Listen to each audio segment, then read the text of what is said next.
And I, too, on behalf of all of you, would like to thank the organizers of this debate, of whom there were many. I think particular note must go to Chris Horton and the Graduate Student Association, and also to the Student Government Association. But there are many, many other people who worked hard on this, and we thank them.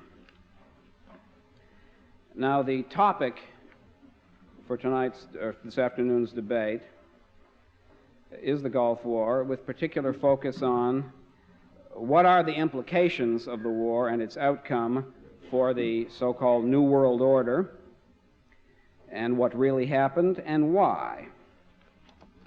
And we are, of course, very honored today to have two such distinguished debaters. We flipped a coin, and Dr. Chomsky will be going first. Dr. Noam Chomsky is Institute Professor of Linguistics and Philosophy at the Massachusetts Institute of Technology, and he is known internationally for his pioneering contributions to linguistic theory. But Dr. Chomsky is also very widely known for his outspoken dissent from American policy in the Middle East, and he is the author of over a dozen works on international relations and politics, including Peace in the Middle East.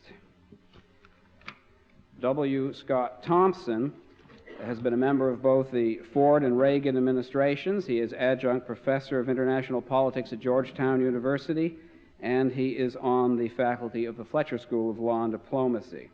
He's also president of Strategic Research Associates, and he is the author of numerous books and articles on foreign policy. The format of the debate will give each participant approximately 15 minutes to make an initial presentation. There will be, on the assumption that some people new to the debate will be coming in late, there will be a brief recapitulation of approximately 2 to 3 minutes each after that, and then we will have questioning.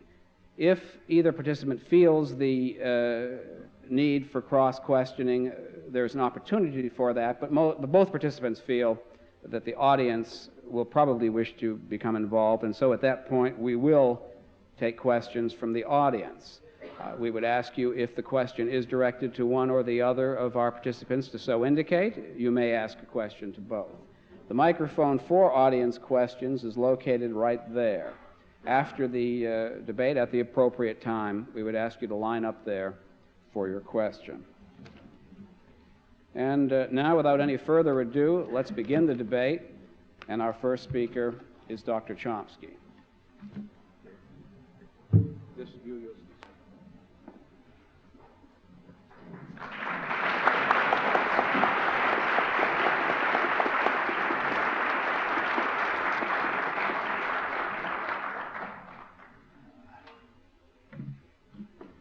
Well, the New World Order is a large topic, and I'm not going to be able to say much about it.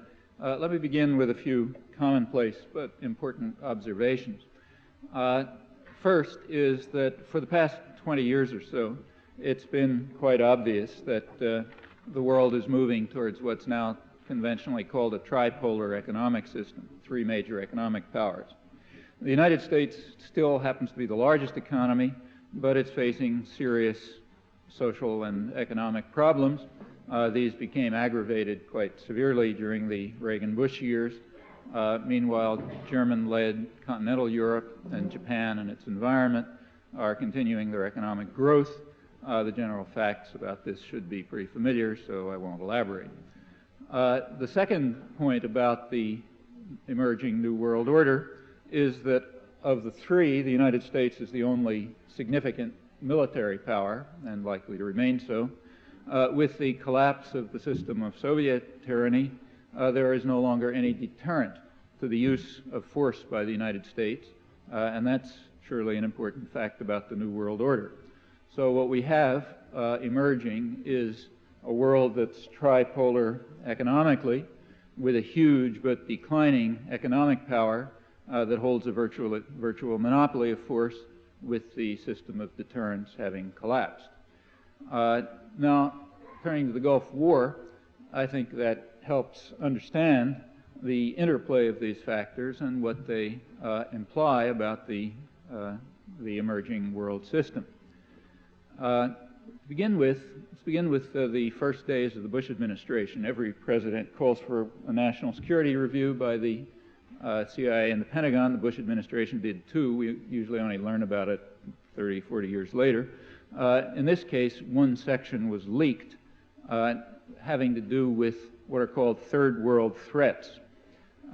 This, remember, is the early days of the administration when Saddam Hussein and George Bush were close friends. The section had to do with third world threats. And it says that when the United States confronts what it calls a much weaker enemy, it is necessary not merely to defeat it, but to defeat it decisively and rapidly. The reason is anything else would be too embarrassing and would undercut political support for the United States, which is recognized to be very thin. Now, several points. First, notice that there's nothing about diplomacy and other peaceful means, which is quite natural.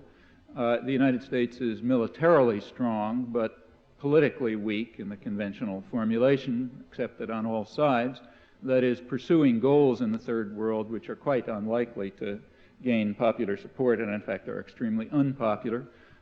So it is therefore necessary to avoid diplomacy and negotiations, which are not a good idea in those circumstances, and to gain a quick and decisive victory before popular opposition has an opportunity to develop abroad or, for that matter, at home.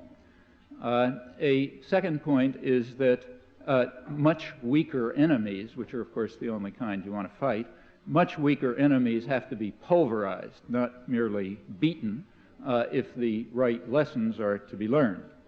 And the lessons are clear enough. They're directed to various audiences. For the third world, the lesson is don't raise your heads or you'll be smashed. Keep to your service function. Now, the United States will support the most murderous tyrant as long as he plays along. It will crush third world Democrats if they forget their service function. On this matter, we have a rich documentary record of declassified documents on the highest planning levels and a very rich historical record, and they're quite clear and consistent on this score. A second lesson has to be taught at home. Given the current circumstances, it's necessary to divert the attention of the public from severe and growing problems. The standard way to do this in the case of any state is to try to create an atmosphere of fear and periodic moments of jingoist hysteria. International terrorism was used for this purpose, the fraudulent drug war, General Noriega a year ago. But periodic episodes of this kind are necessary for the purpose, and quick, decisive victories in which you smash much weaker enemies are, in fact, a conventional way to achieve that end. There's also a lesson for the world at large. The lesson is that force is to be the decisive element in running the world, and that, again, is natural. That's our comparative advantage in world affairs. It's not in the popular appeal of the policies designed for the third world, quite the contrary. It is no longer in economic power, but in military power we absolutely dominate. Now, the events in the Gulf actually followed this script rather closely. Prior to summer, to say July 1990, Saddam Hussein was George Bush's amiable friend and favored trading partner. The Bush-Reagan administrations had given enormous support to Saddam Hussein from the time, in fact, when Britain and the United States blocked Security Council resolutions opposing Iraq's invasion of Iran. Iraq had become the United States become one of the leading trading partners of Iraq. Iraq had been first or second, depending on the year, in receiving credits from the United States for purchase of goods. When the House Foreign Affairs Committee tried to censure Saddam Hussein's atrocious human rights record, the Bush administration intervened to block it. Last February, when the Iraqi Democratic Opposition approached the White House with an appeal for parliamentary democracy in Iraq, they were rebuffed. You'll notice, incidentally, that the Iraqi Democratic Opposition did not appear publicly in the press coverage during the period of this crisis from August through February. That's a very courageous anti-Saddam Hussein opposition, of course, in exile, given the nature of that tyranny, which had regularly been rebuffed by the U.S. government, but supported by the U.S. peace movement. The reason it was excluded from the media is because of its positions, which in fact happen to be right within the range of those of the American and international peace movements, namely strong opposition to Saddam Hussein, strong opposition to the quick resort to violence. Since that is the position of the Iraqi Democratic Movement, they had to be barred from discussion, and yet if you want to read their programs, you have to turn to the European press. Well, that's prior to July. George Bush, of course, was quite aware that Saddam Hussein was a murderous gangster, but it was assumed that he was our gangster, and therefore he's okay. In July, Saddam Hussein began making intimidating moves against Kuwait. The State Department had a few things to say about that, namely they basically encouraged him. The State Department signaled pretty clearly to Iraq that it had no particular objection if Saddam Hussein rectified border disputes with Kuwait by force and intimidated his neighbors to increase the price of oil to maybe $25 a gallon. Well, Saddam Hussein apparently took that as a green light. Whatever is going on in his mind, I don't know. But in any event, he took all of Kuwait, an act of aggression, on August 2nd. And at that point, he changed from a murderous gangster, which was quite okay, to an independent nationalist, which is not okay at all, and policy changed. There were two responses to the aggression. One was the conventional response that the UN and the world community attempts in just about every case of aggression, that is condemnation, sanctions, and diplomacy. Now, usually that doesn't work because it's blocked by the great powers, the United States far in the lead, incidentally. But this time it was possible to pursue it because for once the United States happened to be opposed to an act of aggression. The sanctions had unusually good prospects for success, and there's no real reason to debate it because it's very likely that they had already succeeded. I'll come to that in a moment. The second response, which was quite different, was limited to the United States and Britain with some marginal and rather tepid support elsewhere, and that was to undercut diplomacy and to reduce the options to force. And that began very quickly. The Bush administration announced at once, unambiguously, that there will be no negotiations. By late August, the State Department had made it clear that it was important to block what they called the diplomatic track because that might defuse the crisis peacefully, and they didn't want that. And it was becoming a real problem by then because there were many possibilities on the table, including Iraqi offers, which the State Department Middle East experts called serious and negotiable. Now, there's no time to trace the record, so I'll just mention the last known pre-war example released by high U.S. officials on January 2nd called for total Iraqi withdrawal from Kuwait in return for Security Council indication of some kind of commitment unspecified on two major issues that kept coming up, the issue of weapons of mass destruction in the region and the Israel-Palestine issue. The U.S. immediately rejected that. Again, State Department officials described it as a serious position that indicated intention to withdraw. The U.S. rejected it at once, stating there will be no negotiations. The U.S. opposition to this so-called linkage had nothing to do with the Iraqi invasion of Kuwait, as we know very well from the fact that the U.S. had also opposed diplomatic approaches to the same two issues prior to the invasion. Now, at that time, about two-thirds of the American population supported that settlement, even without knowing that the opportunity existed because it was kept very quiet. Most of the world supported it too, including, again, the Iraqi democratic opposition. But it was contrary to policy. Recall the security policy. There can be no diplomacy, and a much weaker enemy must be not just defeated, but massacred if the right lessons are to be taught. There were some official reasons given for this posture, but I won't insult your intelligence by running through them. Now, the reasons for all of this have been articulated pretty clearly, I think, mainly in the business press, the international business press. So, for example, in the Wall Street Journal, a Reagan insider, former Reagan Navy Secretary James Webb, had an interesting article in late January, January 31st, in which he described the Bush administration as one committed to brute force rather than other means, which, these are all quotes, which had relentlessly maneuvered the country into an unnecessary war, and it did it because they have a very serious domestic problems on their hands, and they have no idea what to do about them, except one, namely to exploit U.S. military power and turn the country into a country of Hessians, as he put it, that is, mercenaries, who will carry out a kind of a global enforcer role, expecting others to pay for it and prop up the economy. He happens to be opposed to that. Others who describe it in the international business press are in favor of it. So, for example, the British equivalent of the Wall Street Journal, the London Financial Times, says that the United States must become what they call a mercenary state, because somebody's got to keep order in the third world, and we're the ones who can do it. We no longer have the economic base, so others will have to pay us for it. In the Chicago Tribune, the main conservative business daily in the United States, their financial editor has been running a series of articles about this all through the period. He observes that the United States has lost its ability to compete successfully outside of what he calls the security market, that is, means of violence.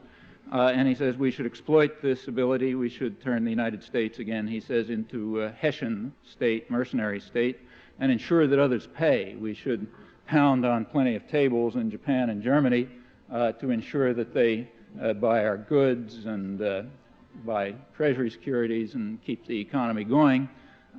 Meanwhile, there should be a flow of profits. The huge profits from Gulf oil production should continue to flow to our economy and to our British lieutenant, also severely troubled. As he puts it, we should run a protection racket. What Chicago, remember, so people understand this. We should run a kind of an international protection racket. Other countries should buy protection from us. He offers the Federal Deposit Insurance Corporation as a model. Banks sort of buy in, and if they get in trouble, the government comes across. But the real model that he has in mind, as the wording indicates, is the mafia. If a storekeeper in Chicago doesn't think somebody's threatening him, you buy protection from the mafia, they break his knees, and of course if you don't pay up, they break your knees, or worse too. But that's what we should be. We should be the international mafia, and he says that's the only way in which we can keep our control of the world economic system.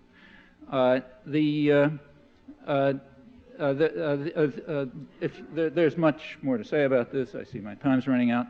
But let me simply indicate that these are some of the contours of the New World Order that we see rather clearly when the veils of rhetoric are lifted and we look accurately at what is happening. It's not a very pretty picture. It's not inevitable. It's also not unlikely unless significant counterforces arise among the American population. Thanks.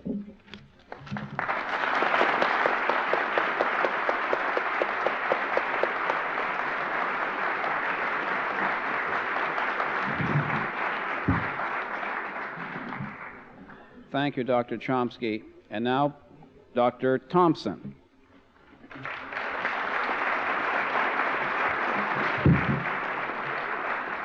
It's always nice to come after somebody who says such acceptable and everyday things as Professor Chomsky. I want to take a different attitude, different approach to the New World Order and to the war, but I want to start by describing a couple of anecdotes that will give you where I'm coming from, give you a sense of where I'm coming from, in what, in fact, I believe our comparative advantage is in the Third World, which I have spent my adult life studying in the field in Africa and Asia. Starting with the issue of human rights, for example, last summer I had the privilege of being in Moscow with colleague Dick Shifter, the Assistant Secretary of State for Human Rights Affairs, and we were calling on the Soviet Foreign Minister, Mr. Shevardnadze, the then Foreign Minister, who described in great detail his absolute exasperation. He would pull his hair like this and say how Dick Shifter would come at him, and they would negotiate until 5 in the morning over one case and then another case on human rights. And then as soon as they'd finish the second case, and it'd be 2 in the morning, and they thought they had the issue settled so they could go to the UN and be friendly, Shifter would say, no, there's 2 more we have to do, or no goodwill. And they'd go till 5 o'clock in the morning, and after 6 months, 9 months of this, according to the Soviet foreign minister, he went to Gorbachev and he said, maybe it'd be just easier to give in and have human rights for everybody in the Soviet Union, and then we don't have Shifter kind of bugging us all night long. I'm proud of that. Last year I was in the Philippines doing research, and I was standing on top of a tall building, and a coup d'etat was in the works.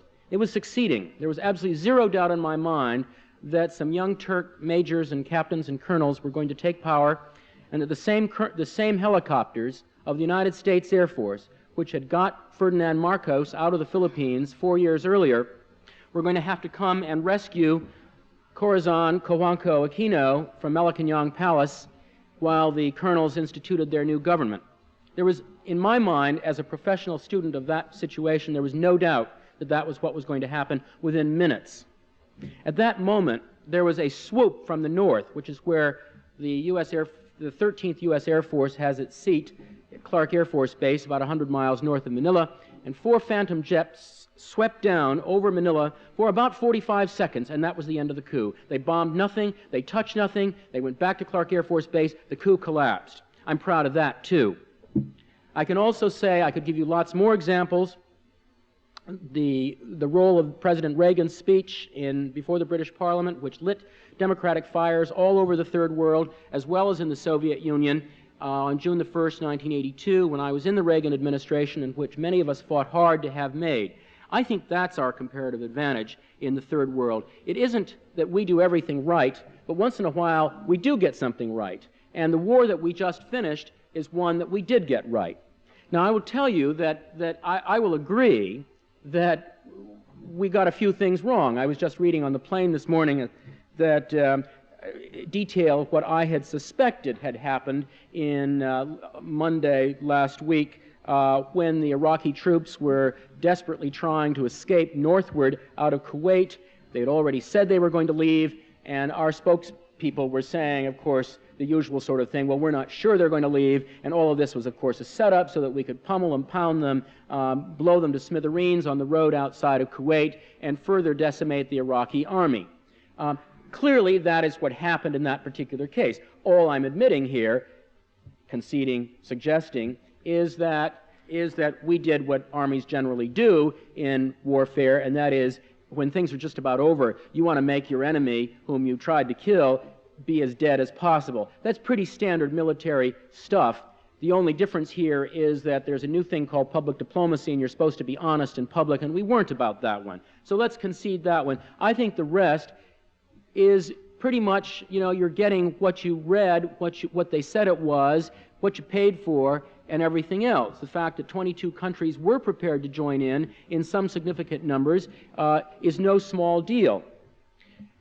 You all know the story, I assume, about what a nice guy this fellow is, Saddam Hussein. In 1987, when his army was about to lose against Iran, and he asked what he could do to his cabinet, and this is a true story, and one member of the cabinet suggested that he simply step aside for a few days to meet the Iran requirement that he resign before there be negotiations.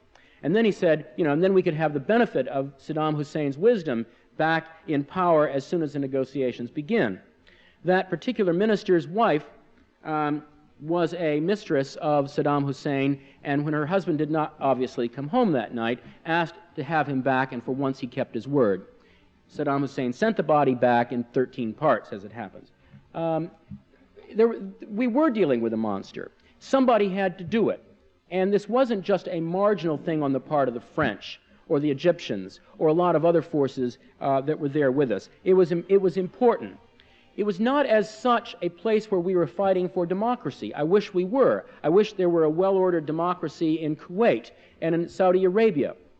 Although in the case of Kuwait, we had one of the nicest of all Arab regimes going, at least one of the most open, that there has been. The fact that Kuwait is already declaring that it is going to move back towards and further from its earlier position, a democratic system of some sort, is indicative of who's putting on the pressure. After all, they have about $100 billion of funds in equities in markets that we ultimately control, and I'm sure they are aware that our leverage over their fares is not inconsiderable if we wanted to use it. So those are the kinds of issues, indications of the way things are going, of where we've put our money.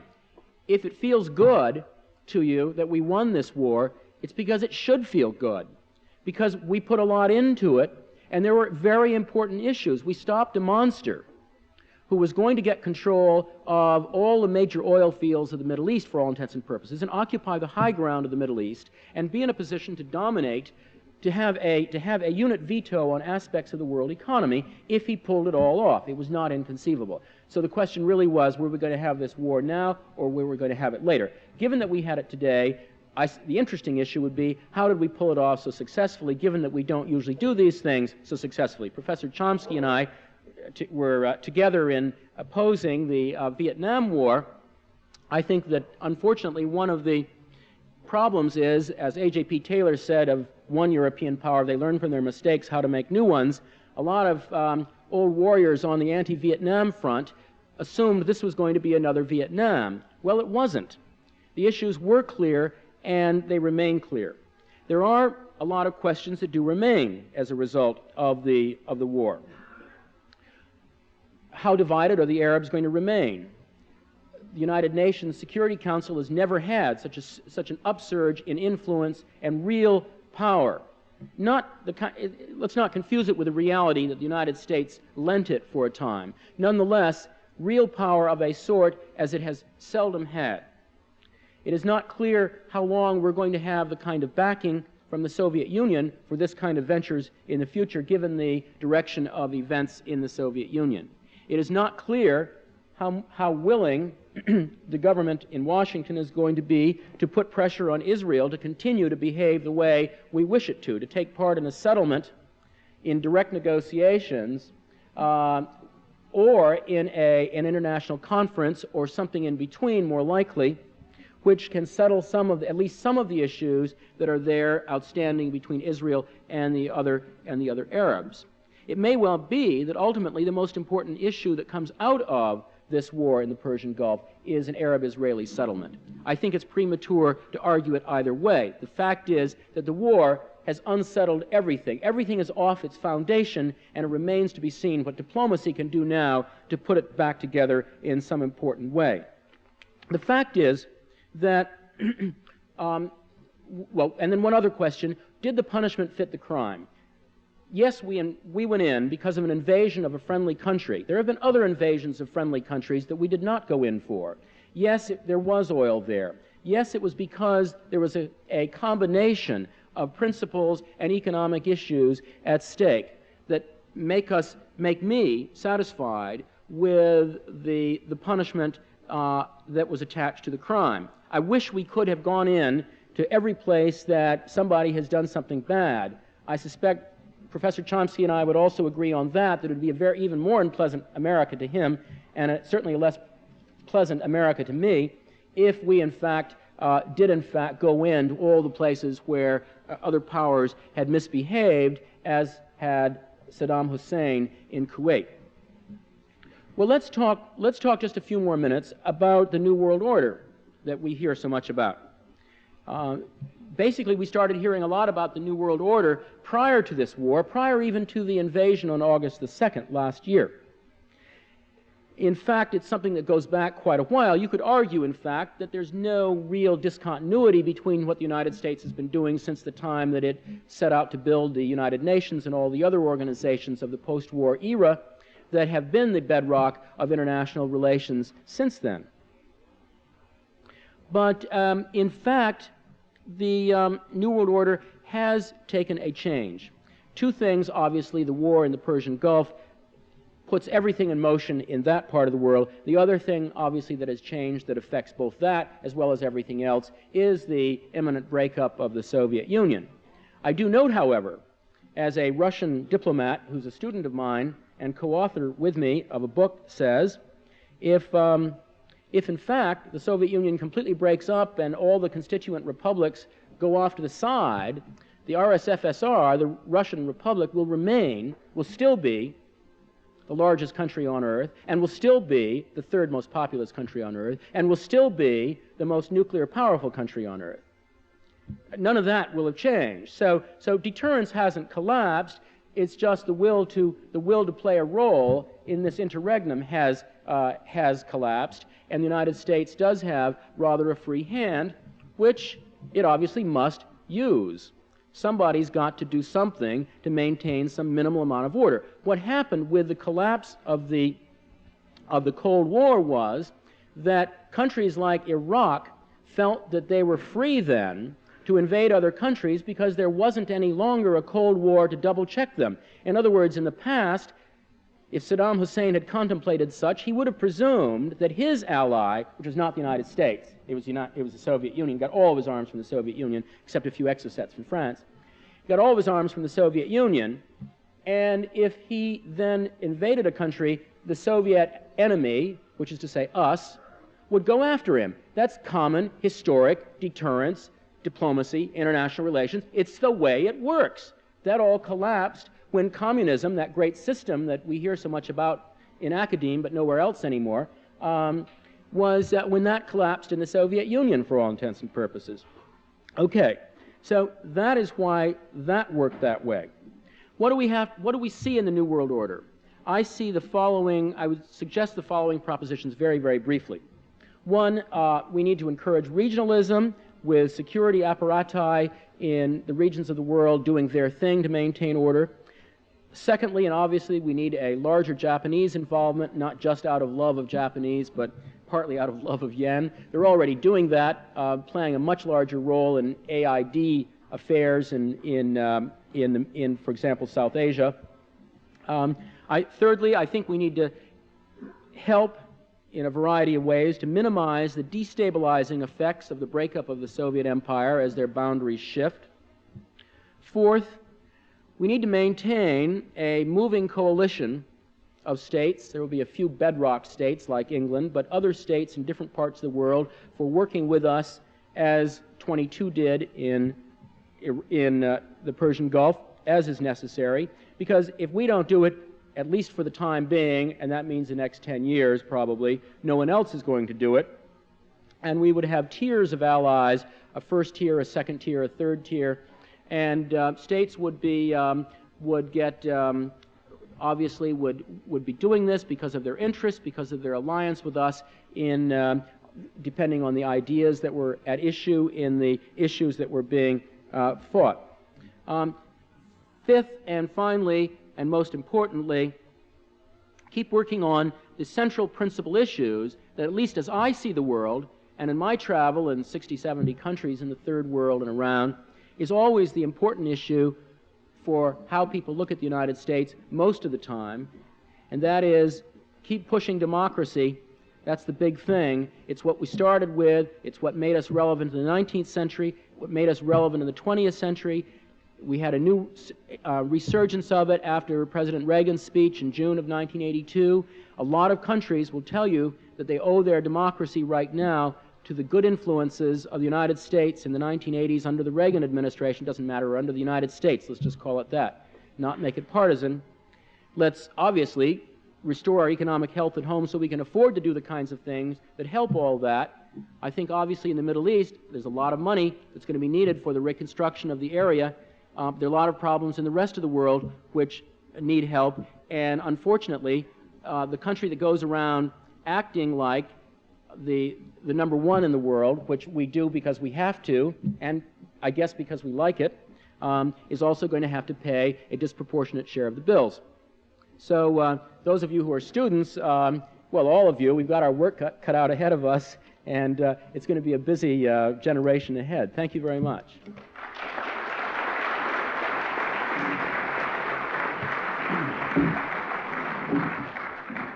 Thank you. We're going to pause for one moment while our technical staff attempts to end the musical interlude which has been accompanied.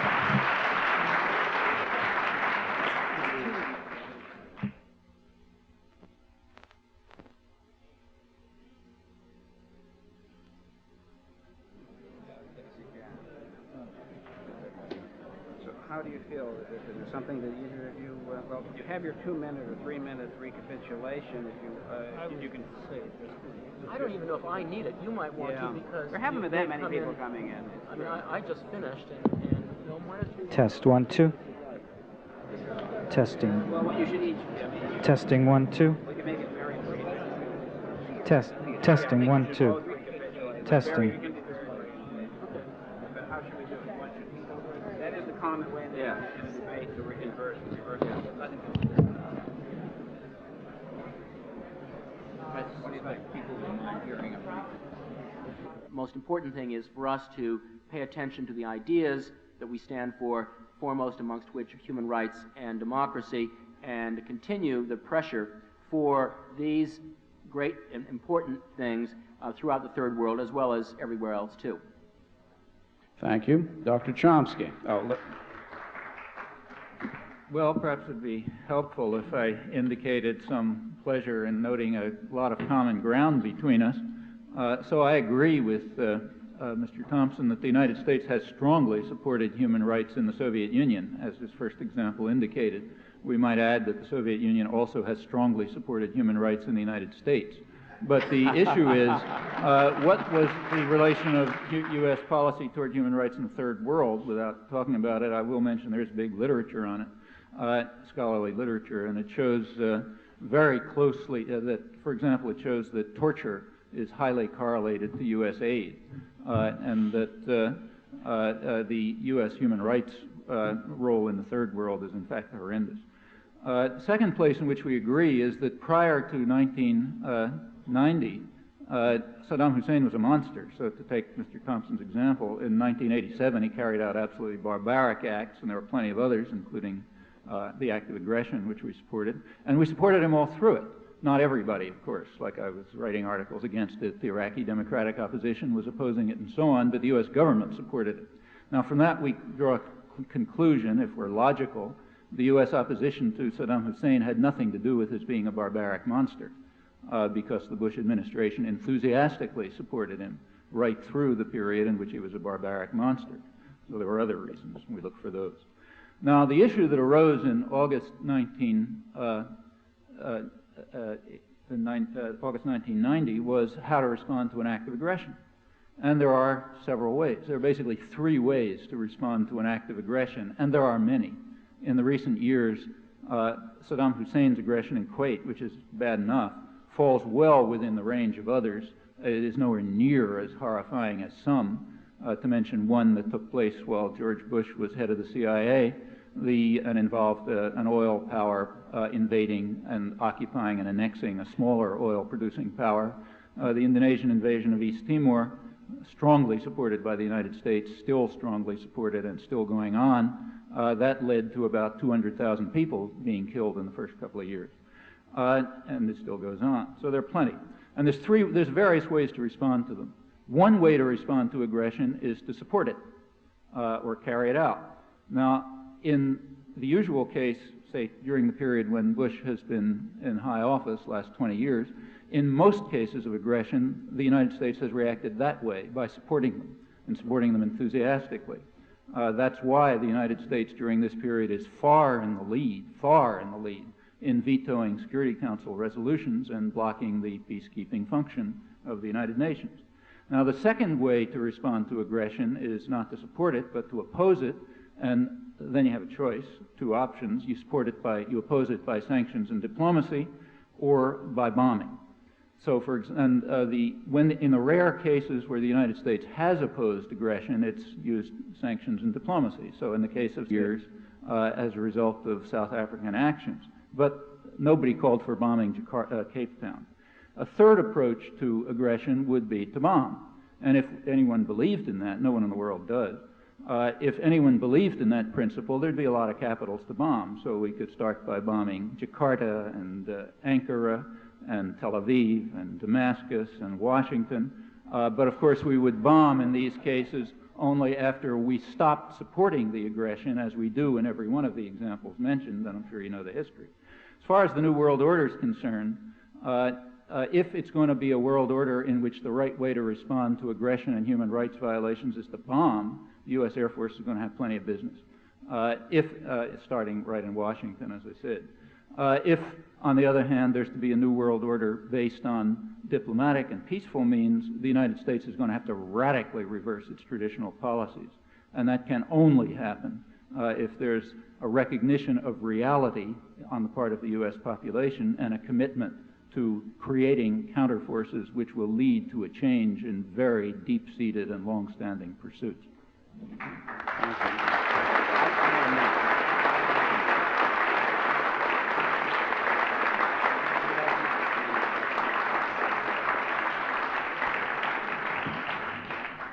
Thank you. Dr. Thompson would like to make a brief comment. Just that Professor Chomsky seems to confuse a situation in which either the United States is, or the President of the United States is not getting all of its advice from him on how to do things with total support for the other side, or in the case of, say, South Africa, Southern Africa, where in fact, our diplomacy, I think, arguably is what led to all the key breakthroughs and all the key pressure points on South Africa for what has happened today. Chet Crocker did an absolutely splendid job, and it was 8 years of hard negotiations. In the case of East Timor, after the Portuguese Revolution in '74, the United States was in an arguably ambiguous and difficult position vis-a-vis Indonesia. We never supported the invasion by Indonesia of East Timor. We didn't protest it. That is not the same as supporting it. If there are 200,000 victims, it's not because we supported it, it's because we were like Pontius Pilate and washed our hands of it. Because there are a lot of things going on in the world, if you're a great power, which you simply can't do. And Indonesia was a close ally. There were not strategic interests involved for us as there were in Kuwait. And we can't go fighting every single war every time. So I think you can always get an audience to laugh by saying we could go bomb Washington, East Timor, etc., or Jakarta, but it doesn't deal with the reality. Thank you. May I comment just briefly on the reality? This, without putting aside issues of opinion, notice we agree on South Africa. The right way to respond to South Africa was not to bomb Cape Town, even though in the surrounding regions alone, 1.5 million people were killed during these years of quiet diplomacy, and not to speak of the countries themselves, which is not particularly pretty. But as far as East Timor is concerned, the facts are clear, and I'm surprised at what Mr. Thompson said. We did not wash our hands of it. We actively supported it.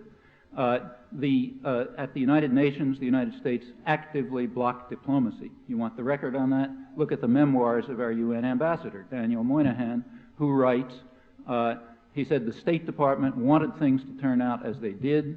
It wanted the United Nations to be rendered utterly ineffective in anything it might do. I was given the task of ensuring this. I succeeded. I carried it out with no inconsiderable success. 90% of Indonesia's arms were U.S. arms given to them on condition that they be used only for defense. The United States never invoked that. On the contrary, immediately after the invasion, the United States made new offers of arms, including counterinsurgency equipment like Bronco helicopters and others, as Indonesia began to exhaust its armaments in the war against this tiny country, which was near genocidal. That was the Ford administration. This was now the Carter administration, increased the supply of arms. In 1978, there was a new flow of arms. That's when the slaughter reached its absolute peak. From that, and it continues exactly that way. Other countries were getting in the act too. This is not washing our hands. This is active, crucial diplomatic and material support without which the aggression could not have continued and could not continue today. All right, thank you. Now we will have questions from the audience. If you have a question, I'd ask you to move over, line up behind the microphone. I know that many of the political science students will have intelligent questions. I would ask you to indicate to whom your question is addressed. It can be either... Yes, to Mr. Thompson. I just wondered if you could relate some of the other examples of the Reagan administration helping third world countries achieve democracy. Sure. Absolutely instrumental in the case of the Philippines. Absolutely instrumental in in fact, the whole League of New Democracies that was set up, that had its first meeting in Manila in 1987, role to the United States, and to such things as the National Endowment for Democracy, which was set up in the Reagan administration in '83. It hasn't always gone smoothly. Haiti, for example, is having a lot of problems. Look at all of Latin America we put a lot of money into through our aid programs. The beginning of the Reagan administration, most of Latin America was in one degree or another in authoritarian military hands. By the end of it, virtually the entire continent was in one form or the other of democratic hands. We could both, Professor Chomsky and I, enter some caveats about the quality of some of those regimes and their ability to survive. Nonetheless, the record is stunning. It's very impressive in Latin America. Just beginning in Africa, but Tunisia has had some regional elections, parliamentary elections as well, and we put in some money there for it. Again, in no case, are we the only force at work, except well, no, even in the Philippines, we certainly were not the only force at work, but we played a very central role there. But in all of these cases, we certainly played a catalytic role of great importance. Thank you. Dr. Chomsky, do you have a comment? Well, just briefly. Let's take, say, the Philippines. When the Reagan administration came into office, George Bush was sent down to Manila, and he made a famous speech in which he praised the murderous gangster Ferdinand Marcos, who was the tyrant who ruled the Philippines, as a great leader, and he said, "We love you, Mr. Marcos. We particularly love your commitment to democracy," and so on. Reagan had the same view. When the army and the business classes turned against Marcos, the Reagan administration finally did too, very belatedly. And that's quite typical. Quite typically, and the same is true in Latin America. Whether we supported democracy in Latin America or not depends very much on your definition of democracy. The Reagan administration followed what has always been U.S. policy. If you can ensure that a regime is under the firm control of sectors of the population which will be responsive to U.S. interests, meaning business, oligarchy, and the military, if you can ensure that, yeah, then we'll support formal parliamentary methods. If you can't support that, we won't. You'll remember that we are the one country in the world, George Bush is the one world leader, who stands condemned before the World Court for aggression, for the unlawful use of force, because of the efforts to overthrow a government which was, in fact, freely elected by the standards of the countries of the world outside the United States, and in fact even by Latin American scholars in the United States and all independent observers.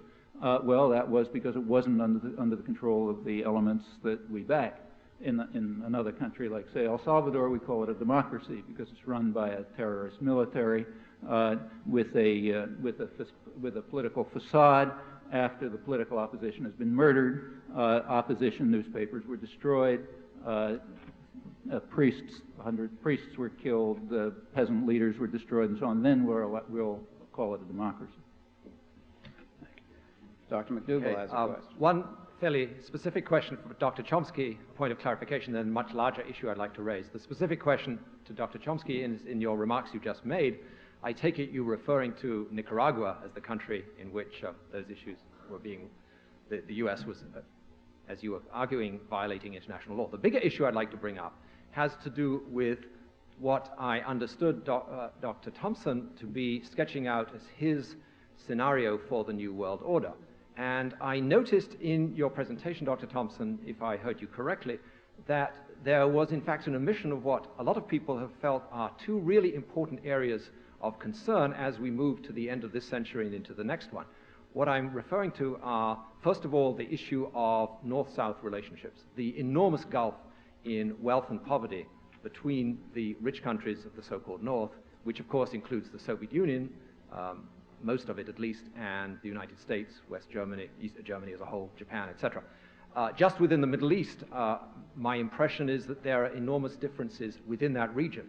For example, Saudi Arabia, as far as I know, has a per capita income something like 5 times the per capita income of Egypt. Now, it seems to me that there's a major set of issues that, from what I can tell, are not addressed. Another set of issues, of course, have to do with the environment. We are less than a year away from Earth Day, a lot of people were saying that the environment, together with the North-South issues, have created a different sense of what a new world order might be, a new world order based on what some people have called common security, where the threats to security are primarily not military. And I would like if both of the speakers could address those questions. Chomsky. Well, who is it addressed to? Primarily? Both. All right. Doesn't matter. Dr. Chomsky first. Well, just to clarify a point, it's not, you said that I had argued that the United States violated international law. I don't argue that. The World International Court of Justice concluded that. It's a difference. Maybe I'm arrogant, but not that arrogant. On the case of the two issues that you described, the so-called North-South and the environmental ones, we have to make a distinction. We have to make a distinction between whether we are describing what the United States is doing and presumably will continue to do given its institutions and past behavior, or what we think it ought to do. Now, those are two quite separate things.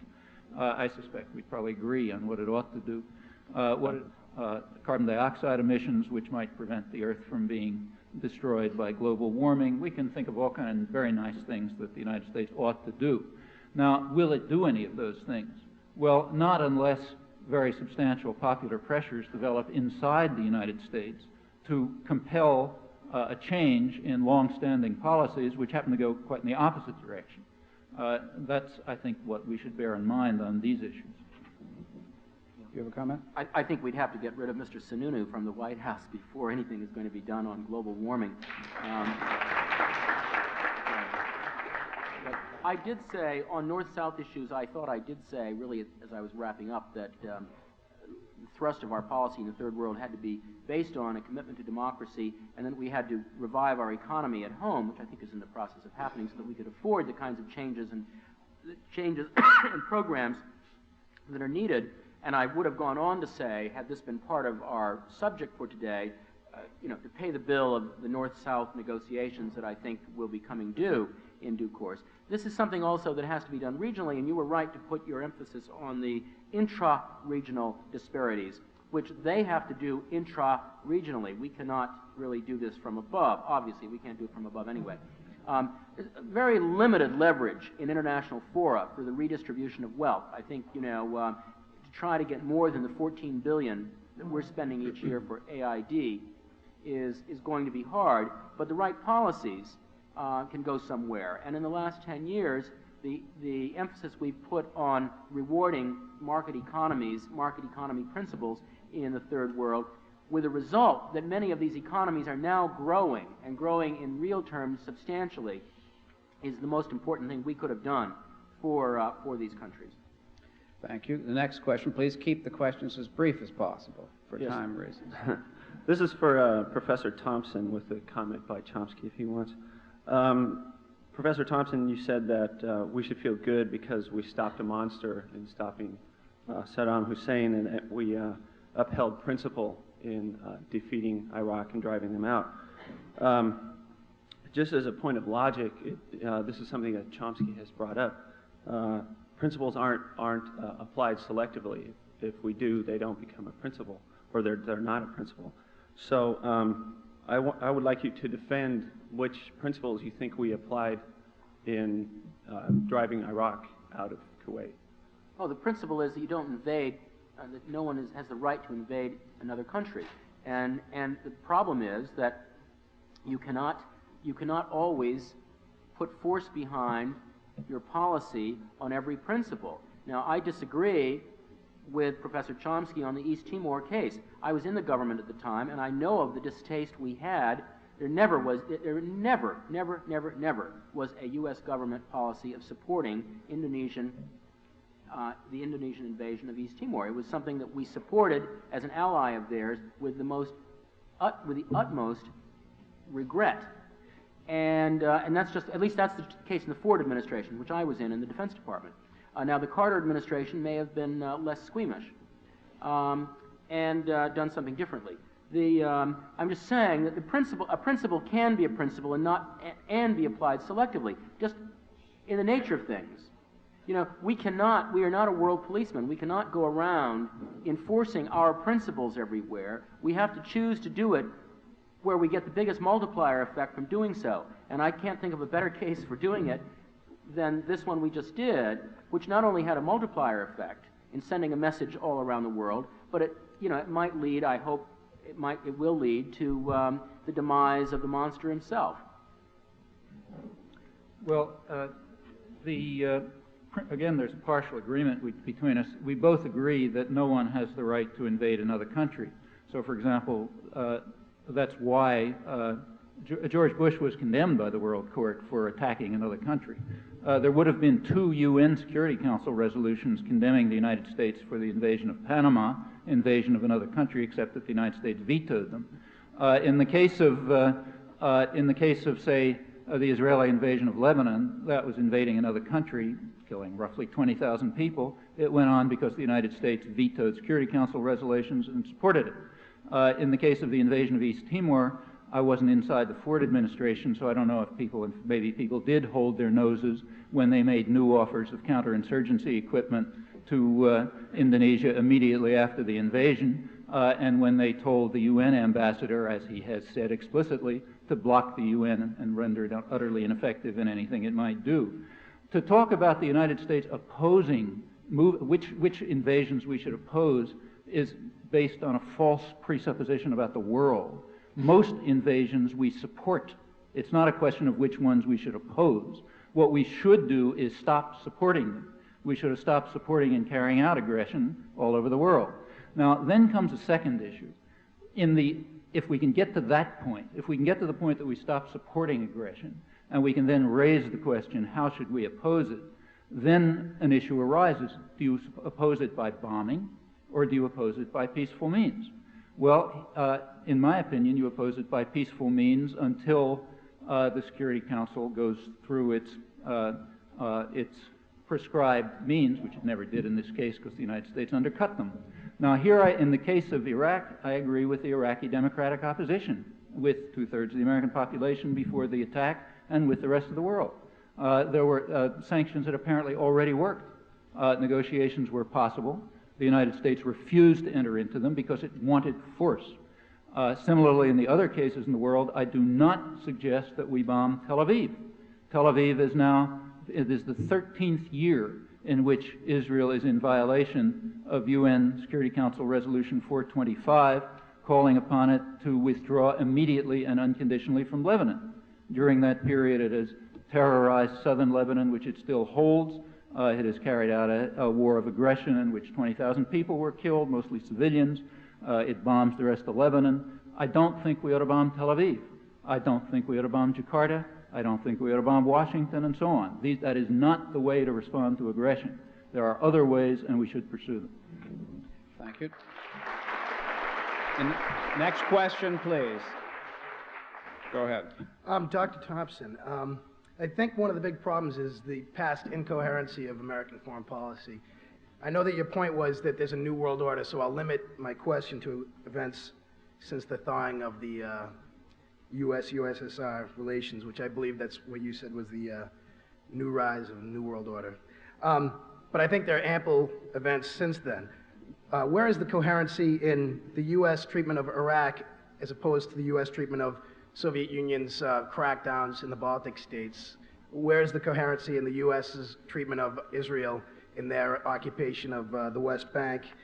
And U.S. treatment of El Salvadoran government? Well, is there any coherency that you see, and could you elaborate on it? I'd ask both gentlemen, in responding, in the interest of the time constraints which the panelists themselves have imposed, to be as brief as possible at this point. May I make a distinction between coherence and consistency? I think you're asking for consistency. It is not possible, it has never been possible. I'm a political scientist. I wish there were a way I could convince so distinguished, so world-famous a linguist as Professor Chomsky, that in the world of political science there can't be consistency. That does not mean there isn't coherence. I don't think American foreign policy has been incoherent. I think it's been extremely coherent. And the reason why, for example, the United States had to pussyfoot around the Soviet Union on the Latvian issue, the Baltic states, in the last month, was because we needed their continued support on Iraq, because they're the northern flank. And so that's the way international relations works. You have a comment? Well, I would just say that U.S. policy is both coherent, I quite agree with you, and consistent, highly consistent. It's like other great states, in that the United States U.S. policy consistently supports the interests of domestic power. And does it quite consistently. So there's no inconsistency in opposing the Iraqi invasion of Kuwait and supporting the Indonesian invasion of East Timor and a dozen other cases. In the case of Indonesia and East Timor, Mr. Thompson is quite correct. Indonesia is a valued ally. It allows free investment by the West, free extraction of resources, and so on. In fact, Australia, right now, our ally, is making an agreement with Indonesia over Timorese oil, to rob Timorese oil after it's been occupied by Indonesia. Well, sure, we're in favor of that, so therefore we support the Indonesian invasion of East Timor. The Iraqi aggression of Kuwait, in contrast, was going to harm U.S. interests, so therefore we oppose that. Completely consistent. I don't understand why anybody calls that an inconsistent policy. Next question, please. The gentleman from Tufts Fletcher School, just a quick comment, is that we made and created Saddam Hussein. He's our son. We raised him, we nurtured him, and he was wonderful. We were wonderful to him as long as he opposed Iran. The next question I'd like to ask is that it seems that all these foreign adventures that we seem to get involved in around the world that we never seem to, I wanted to ask you, being formal in the government of Reagan, why we seem to never have any money for the homeless, the hungry, for public health access to many people that don't have it. And also, isn't it the fate of all empires that get involved in endless foreign adventures that they end up going bankrupt in time? They just run out of money and collapse. Well, that's the Paul Kennedy thesis, the third one. I don't think it's inevitable, and it was a false analogy. Secondly, I support aid for the homeless and involved in organizations. So that, of course, we have money for the homeless. You've got to support it more vigorously. Everyone else has to if we're going to do this as a matter of public policy. And firstly, that's just rubbish about Saddam Hussein. Look, he got himself up on the shoulders of the Ba'ath Party as an assassin. He never worked for us. He was a Soviet agent for a long time, one presumes. They got $17 billion worth of arms from the Soviet Union over a 14-year period. Saddam Hussein had a treaty of friendship with the Soviet Union. Very, very briefly, we tilted for about 4 months. We tilted in the Iran-Iraq war because we were afraid Iran was going to win too big. And we gave Iraq some very modest help. Now, if you want to consider a little bit of military intelligence and a few export privileges with 14 years and $17 billion worth of Soviet aid, then, your numbers and your sense of equivalence are really pretty much off. Comment? Well, there's no time to go through it, but the facts about the United States and Iraq are quite different. In 1980, the United States and Britain prevented the UN from blocking the invasion of Iran. The United States supported it. We continued to support Iraq all the way through the invasion of Iran. So did our allies, Germany, France, UK, all of which helped build up his huge military capacities. After the invasion of Iran was over, the United States continued to give massive support to Iraq. We became the leading purchaser of Iraqi oil. As I mentioned, he became one of the major recipients of U.S. credits. That's what gave him the wherewithal to purchase from France, Germany, the Soviet Union, and elsewhere the military capacity, which in fact he had, not as much as was claimed, but significant. Next question, please. My question is to Dr. Thompson and Dr. Chomsky. But before, I have been living here in the United States for 16 years, and I noticed that so-called social Darwinism is still alive. That is to say, that the American people, or most of them, think that they are a better race, better people to exploit people, other people, third world countries or fourth world countries, whatever you call them. And the United States government does that through such concepts like human rights, democracy, and other things. And in the history, I'm from Turkey, the Ottoman Empire does that for 5 centuries, saying that they are fighting infidels and they are fighting for the sake of God, and they exploited Europe and other parts of the world for 5-6 centuries. And now my question is, if you come to me as an individual and you want to exploit me peacefully, and I say no, what other choices do you have? What if United States wants to exploit third world countries, natural resources, and they go peacefully and the nations say no? What can you do? What do you see as a solution besides being such an aggressive nation? All right, thank you. I don't really get what your question is. What other options do United States have to establish a new order without using force and exploiting world extensively? Well, by and large, we haven't, we do use force from time to time. We just used it massively. When was the last time? Okay, a very small expedition in Panama. It's not, it was effective. It was effective. It's not as if we use force that often. It's too often for Professor Chomsky. It's not often enough for some people. In the last 10 years, 20 years, it's been about right for me. I don't want to change it. I think that, I'd like to eliminate it, but I have a sense of reality of how the world works. And there are a lot of thugs in the world, a lot of bullies. And we're going to have to spend some money keeping them down if they keep trying to invade countries. But what I heard you say, though, it was much more interesting, your analogy with the Ottoman Empire. And I realize that we do exactly the same thing. We have our metaphors of bringing our commitments to lesser peoples. And the results are, always the same if we don't understand what we're doing. We know that the United States is not really for I'm sorry, in the interest of time, I'm going to have to, Mr. Well, Dr. I Chomsky, agree get that there are comment. lots of thugs and bullies in the world, and a lot of them are well within our reach, a couple 200 miles from here. And the solution to the problems is for things to happen among the American population, which will constrain the thugs and bullies. Thank you. Next question, please. My question is addressed first to Dr. Thompson and then to Dr. Chomsky. My question is, Dr. Thompson, do you feel that the management of American public opinion is becoming more or less difficult in the age that we're coming into? And what I have in mind specifically is, say, a sort of event like Grenada, perhaps, shortly after the catastrophe in Lebanon, our catastrophe, that is. Do you find that management of public opinion is becoming more difficult or less difficult? Well, in the first place, I'm not aware of any attempt at management of public opinion. Pardon? I'm sorry. Just I think a skepticism. Oh. Well, management and the attempt to influence, I think, are quite different things.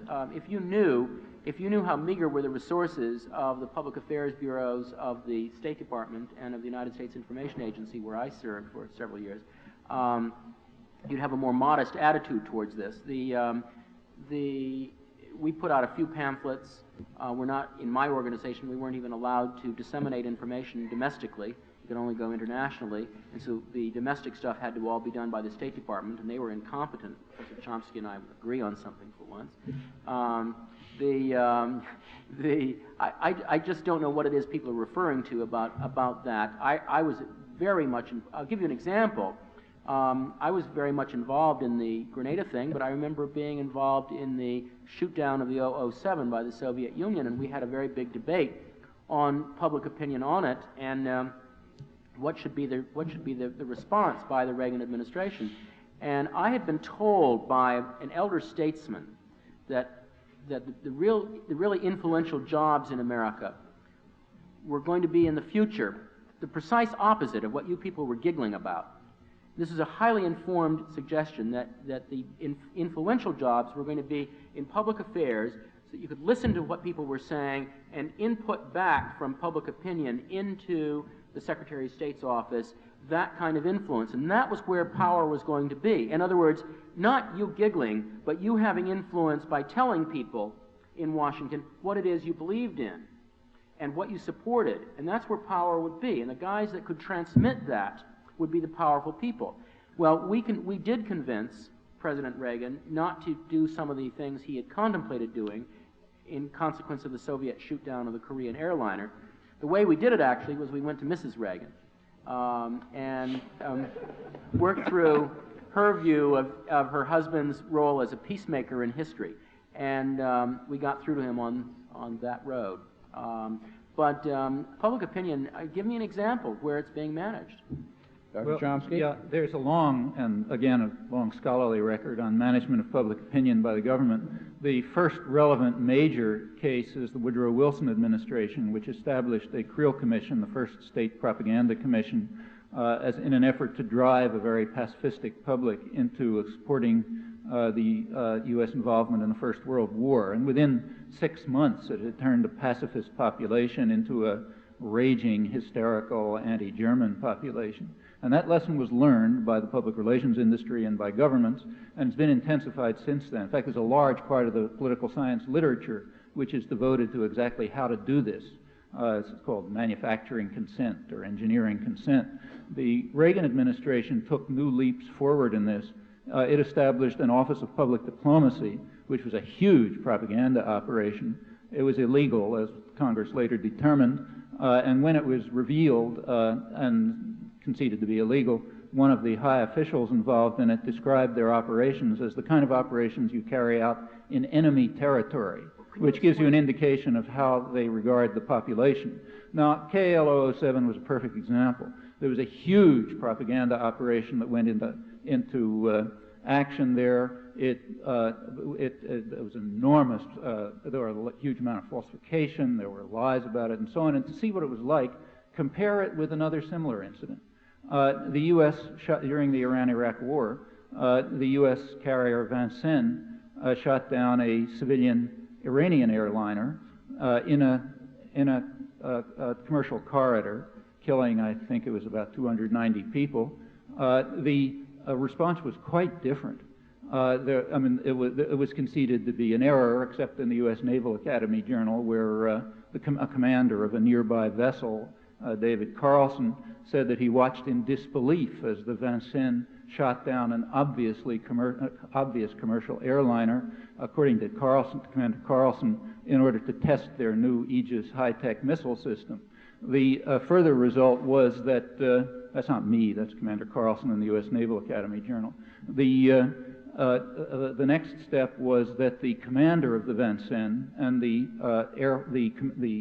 man in charge of fire control both received the Legion of Merit for their extraordinary service during this period, and this is the only act they carried out. Now look at the way that look at the response to that case as compared with the KL-007 case. Well, that shows you how a good propaganda system works.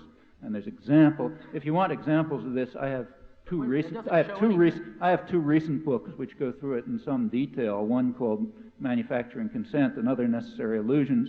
In Manufacturing Consent, my co-author and I, in one part, run through just the Air Force propaganda agencies, just listing them. I mean, they dwarf anything available that alone dwarfs anything that you might find in any of the dissident movements in the United States, and that's a small piece of it.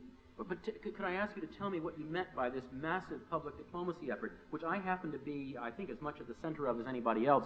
And if it was massive, the handful of people we struggle to borrow from one agency or the other, then you and I have very different standards of massiveness. Well, I mean, it wasn't massive as compared, say, to the effort to demonize the Sandinistas, which was the main concern of the Office of Public Diplomacy and what they were finally declared illegal on.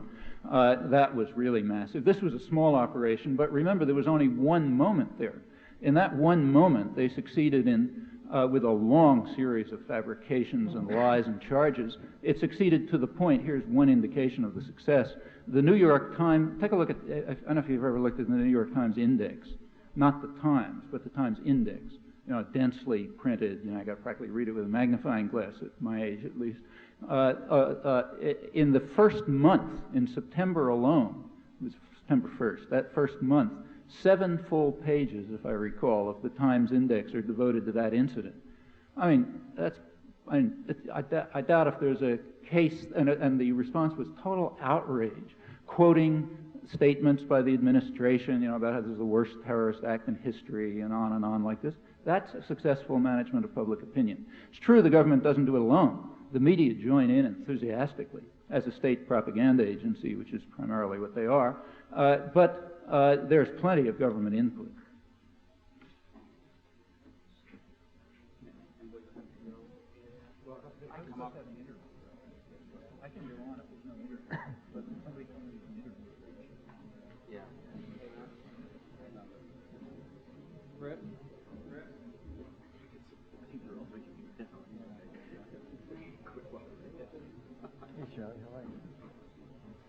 We're okay. We're both okay. Maybe one more. All right, we have very limited time left. Again, I would urge everyone to ask the question as quickly as possible, and I guess we should ask for as brief an answer as possible. Go ahead. Thank you. I was curious earlier when I was sitting in the audience, I was a little bit disturbed by when Dr. Thompson was raising earlier about an article, apparently it was in today's paper, which I haven't seen. So I'm responding basically on what you said about apparently there was something said about the retreating army, the Iraqi retreating army, that there was some mistake was made basically and people were blown away as they were retreated, and that was sort of a concession on your part as a wrong. What I'm curious about with Dr. Chomsky in particular is, I think in linguistics, my understanding is, and having been a former veteran myself, that when you have a retreating enemy and basically people have surrendered and are on their way out and are defeated, that to shoot them is a war crime. And I'm wondering whether we're getting into war crimes are only determined, are war crimes only committed by the losers? Well, it was that. Oh, on the matter, you're right. I mean, the Geneva Conventions are very explicit that if an enemy is hors de combat, if an enemy is not fighting, you're not allowed to kill him. But there are ambiguous questions about that. But on the issue of war crimes, it's an interesting question. It would be nice, just as it would be nice if the U.S. would support human rights and democracy, or any other country would. We're no different than anyone else in this respect. It would be nice if there was a serious and honest notion of war crime, but unfortunately there isn't. It's exactly as you said. War crimes are invariably victor's justice. If you look at take the Tokyo and Nuremberg tribunals, which sort of established the modern war crimes tribunals, they were scandalous. I mean, the people who were condemned deserved to be condemned, but not in that way. The Tokyo tribunal was so scandalous that the one independent Asian justice, the one justice who had any experience in international law, dissented from the whole thing, said it was just a farce, wrote a long and very interesting 600-page dissent, which just demolished it. I'll just give you in one case, one Japanese general, General Yamashita, was hanged because of atrocities carried out by troops, technically under his command, but with whom he had lost any contact whatsoever after the American conquest of the Philippines. In the case of the Nuremberg trials, if you look at the way in which war crime was defined, a war crime was defined as some criminal act that the Germans carried out that they couldn't show the Americans or British had also carried out. So it was considered a legitimate defense at Nuremberg to bring on an American, submarine commander or something who would say, well, I did the same thing you're charged with, and that was considered, okay, you're free. Well, in other words, a war crime is a crime that the enemy carries out, and he can't show that we carried out. Dr. Thompson, any comment? No comment. All right. Next question, please. Dr. Thompson, your thesis is that the United States is usually on the side of democratically elected governments. I'd like to go back to the middle of the century where 3 democratically elected governments were overthrown with U.S. covert help. Guatemala, Chile, Iran. And ask you whether you feel these were simply momentary aberrations on the part of the U.S. government. Oh, there definitely, we definitely have aberrations without going into the specifics. I think the case of the three cases, the Iranian one is the most questionable that you brought up. But, and I would also say, as a friend of mine, a colleague of mine, Tony Smith, is writing a book about U.S. commitment to democracy.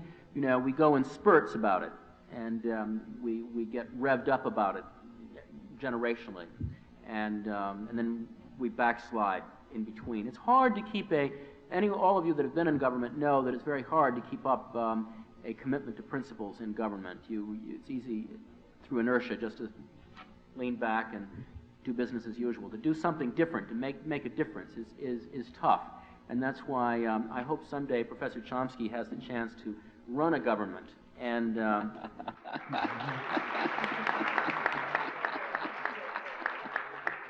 and see just how difficult it is.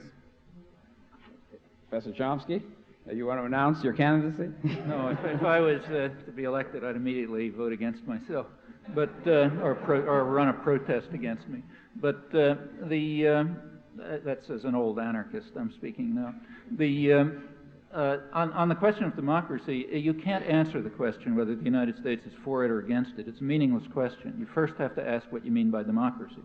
If you mean by democracy business-run rule, or rule by elements in a domestic population which will be supportive to U.S. interests, then yes, we're in favor of democracy. If a fine democracy that doesn't meet those conditions, we'll be against. And that's very consistent. There's very little deviation from that I'm aware of. Next question. I want to ask, how do you think that the Muslim world will relate to the New World Order? After all what happened was predominantly in the birthplace of Islam, and probably everybody has seen demonstrations on the TV and other places. I want to comment from both of you. Thanks. Who would like to go first? Well, there's not one Muslim world, as you know very well. From Morocco to Indonesia, there was overwhelming popular opposition to the war. There was also opposition to the aggression, but there was also opposition to the war. In this respect, the Iraqi democratic opposition was quite characteristic. They were opposed to Saddam Hussein, also opposed to the war. There were huge protests in Morocco. Indonesia, at the other end, was unable ever to condemn the war because to support the U.S. because of the opposition. In Pakistan, although the government was really caught, they tried to give some sort of nominal support to the U.S.-UK. It was just two countries, really, U.S.-UK operation, but the population arose in huge protests. Probably about 80% of them opposed it. They had to back off. On the other hand, there was also support for the war. Today, you'll read in the front page of the Times, any newspaper, about the meeting of the Arab allies of the United States. 8 Arab allies. You take a look at the 8 Arab allies, and 6 of them are family dictatorships, families basically, that were set up as what Lord Curzon once called an Arab facade to manage Gulf oil wealth for the British and the Americans. That's 6 of the 8. The 7th of the 8 is a murderous tyrant who's indistinguishable from Saddam Hussein, Hafez al-Assad, and the 8th of the 8 is the only one that deserves to be called a country. That's Egypt, with a basket case economy that received tens of billions of dollars of aid to try to keep it in line, and that was so afraid of its own population they kept schools closed and didn't even allow sporting events through most of the period. Well, you know, the Arab world is split, like most worlds. All right, next question, quickly, please. Yeah, I don't remember hearing about us giving a lot of aid to Egypt as much as I heard that we essentially forgave debts that they already owed us. And that's the same thing. Yeah. But, and they get $3.3 billion a year from us too. They got plenty of aid from Germany and Japan as well, and Saudi Arabia. Yeah. I didn't know that. All right. It's about $14 billion so far. Wow. All right. Yeah, I wanted to. Huh? All right, very quickly, because I want to ask a question. What was it? Yeah, about Iran hostage situation in 1979. Now, we all disliked the Iranians a lot for that, and had numerous human rights abuse. Forgive me, but I have to ask you to ask your question. Yeah. Yeah, why did we support the Shah of Iran, and what was our purpose in supporting him and his I think that Soviet maybe we police? could end on the note that on this one I can predict, that I might say it differently, but we have the same view. But I think what Professor Chomsky had just said, in this case, would be accurate about our business interests, the oil, and the strategic importance of the country. Okay, Let's leave it at that, 'cause we've got to go. Yeah, they have to go. Do you have a very quick question, Susan? All right, very quick, Susan. Okay, yeah, it's more of a comment than a question, but this is to... No, we don't want to comment. Just a question. It's a question to Dr. Thompson and Dr. Chomsky. You spoke earlier about South Africa, and I wanted to know, do you believe that we would have sent U.S. troops, black and white, into support the South African government and thus the system of apartheid, and asking our black troops to live under separate conditions and harsher conditions, as we have asked the female troops to do in Saudi Arabia? All right, the final question, a tough one. I had dinner last week with Ambassador Perkins, who was our first black ambassador in South Africa, and I hope that's symbolic of what we would have done at other levels if it had got to armed conflict. We sent him into a country that did not have a place for him to live, an appropriate place for him to live. You do not treat the ambassador of the United States of America, the #1 world power, that way. They had to change their entire upper level housing policy because the United States sent a black diplomat. That was our point. I'm sure, you know, if troops had gone in, no, of course they wouldn't have been segregated. That's absurd. Well, it's a little hard to answer the question because you're asking, would we have sent troops in to support South Africa? We didn't. And why, under what conditions would we have sent troops in to support South Africa? South Africa was doing fine in repressing its own population. They didn't need our troops. All right. If I could just add, my assumption was that the troops were in to oppose apartheid. I thought that's what you meant. I assumed that's what you meant. Well, we wouldn't have sent troops to oppose apartheid, period. No, send troops in to support the government of If South Africa had been invaded, I suppose. Okay. Well, both our gentlemen have pressing time commitments, both our panelists, but we do want to thank them very much for taking the time to come up here.